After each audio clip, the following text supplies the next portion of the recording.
ও আগামীকাল শবে বরাতর রাইতার বিশ্ব নবী বলেন এই শবে বরাতর রাইত তিন গুরু মানুষের মাফ করিয়া দেওয়া হয় না। এক নম্বর ও মানুষের মাফ করিয়া দেওয়া হয় না যে মানুষে আমি নবী মুহাম্মদুর রাসূলুল্লাহ সাল্লাল্লাহু আলাইহি ওয়াসাল্লামর নাম হুনার বাদে আমার উপরে দুরূদ শরীফ পাঠ করলো না। আর দুই নম্বরে থেকে রমজান মাস হইয়াও তার গুনারে মাফ করাইতে পারলো না।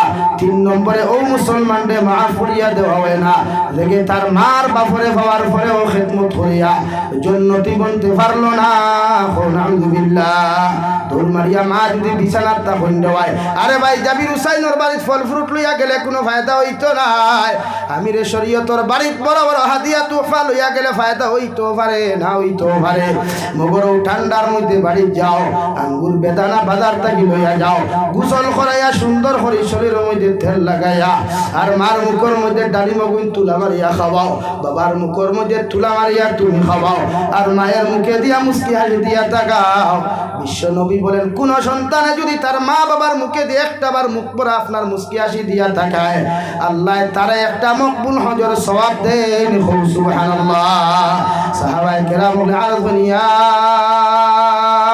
রাসূলুল্লাহ, যদি কোনো মাওলাদ শিয়ান থাকে তার মা বাবার মুখে দিয়া যদি 7 বার তাকায়, আল্লাহ কি তারে ওলা 60টা হজর সওয়াব দিবা? নবী বলেন 7 বার কেন 70 বার যদি কোনো আওলাদে তার মা বাবার মুখে দিয়া একটা বারও যদি মুস্কি হাসি দিয়া তাকায়, আল্লাহ তারে 70টা মকবুল হজর সওয়াব দিবা। সুবহানাল্লাহ। মা বাবারে নারাজ করিয়া লক্ষ লক্ষ টাকা খরচ করিয়া হজ গিয়া কোনো ফায়দা হইতো না।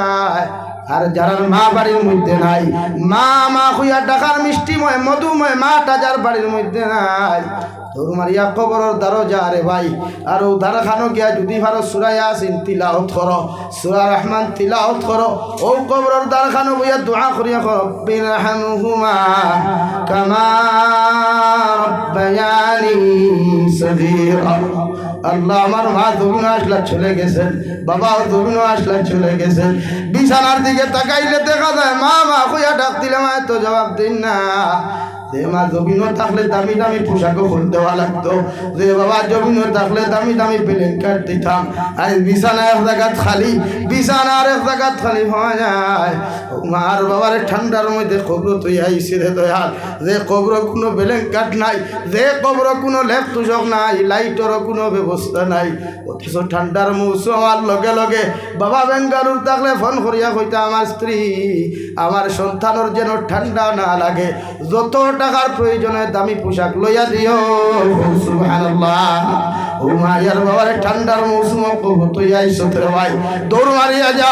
আগামীকাল সবে বলা তো মাগরিবের নামাজ পড়িয়া এশার নামাজ হইবার আগে মা বাবার কবরের দ্বারা গিয়া তা ঘন্টা বইয়া খান দিয়া ও দোয়া খান্তা করো, গো আল্লাহ আমার মারে তোমার হাওলা করিয়া তুইয়া গেলাম, কোন হালত তুমি রাখছো, তুমি ছাড়া কেউ হইতে পারে না। আমি আওলাদে আমার মাল লাগি দোয়া করিয়ার বাবার লাগি দোয়া করিয়ার আপনি আমার মা বাবারে মাফ করিয়া তাহাদের কবরটে আপনি জান্নাত বানায়া দিও। সুবহানাল্লাহ। আল্লাহর কসম খাইয়া খুইয়ার ও দোয়া খান্তা কবরত থাকা অবস্থায় কবুল করিয়া তোমার মা বাবারে আল্লাহ চিরকালের জন্য জান্নাত দিবা। সুবহানাল্লাহ।